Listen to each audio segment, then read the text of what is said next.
লাবণ্যর কাছে মুখ খুলল ওয়েটার, ফেসে গেল মিশকা।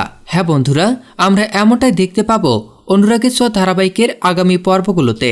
অরেঞ্জ জুসের নামে মিশকা সূর্যের ড্রিঙ্কের মধ্যে হার্ড ড্রিঙ্ক মিশিয়ে দেয়, যার কারণে সূর্য মাতাল হয়ে যায়।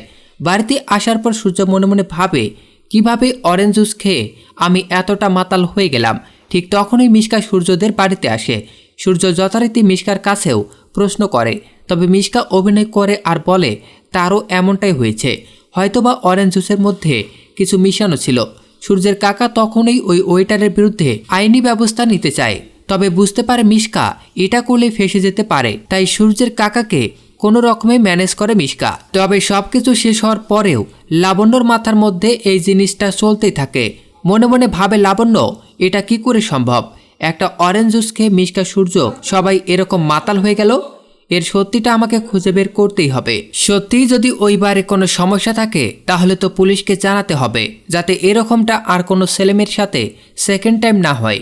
লাবণ্য সেনগুপ্ত সূর্যের কাছ থেকে খোঁজ নিয়ে ওই বারে চলে যায় এবং বারে গিয়ে সেদিন কারা কারা দায়িত্বে ছিল সবাইকে ডেকে আনে।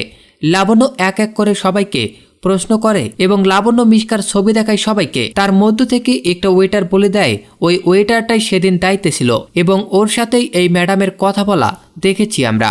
লাবণ্য তার কাছে গিয়ে সরাসরি প্রশ্ন করে এবং সবাই খুলে বলে। ওয়েটার বুঝতে পারে সে ফেঁসে যেতে পারে। লাবণ্য পুলিশেরও ভয় দেখায়। একটা পর্যায়ে ওই ওয়েটার ভয় পেয়ে লাবণ্যর কাছে সবকিছু স্বীকার করে নেয়। ওয়েটার বলে মিশকাই সেদিন ওই ড্রিঙ্কের মধ্যে হার্ড ড্রিঙ্ক মিশাতে বলেছিল এবং তার জন্য তাকে অনেকগুলো টাকা দিয়েছিল।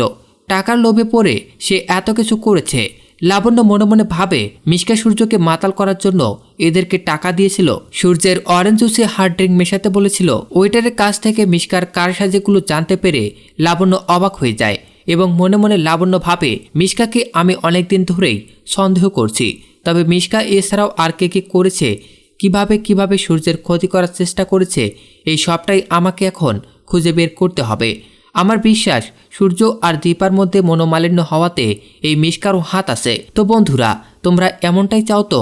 ওয়েটারের কাছ থেকে সব সত্যিটা জেনে লাবণ্য সেনগুপ্ত যেন এবার মিশকার মুখোশ টেনে খুলে দেয়। কমেন্ট করে জানিয়ে দাও তোমাদের মতামত। আর পরবর্তী আপডেট সবার আগে দেখতে আমাদের চ্যানেলটি এখনই সাবস্ক্রাইব করুন।